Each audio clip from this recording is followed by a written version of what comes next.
how to switch to another city in QGIS. Hello everybody, welcome to another tutorial. In this video, I'll show you how you can switch to another city in QGIS. So how do you go about it?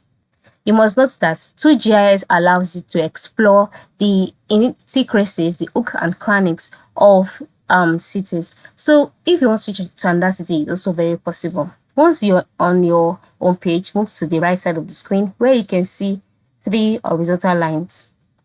Then the box displayed, you can see loading cities, select it, or you can see list of cities. Depending on what you see there, click on that. Then once they've clicked on that, you'll be brought to the page where you would see all of the cities. So just go ahead and choose one of the cities. Select the city you want to switch to from the list, and it will be downloaded if you've not downloaded it before.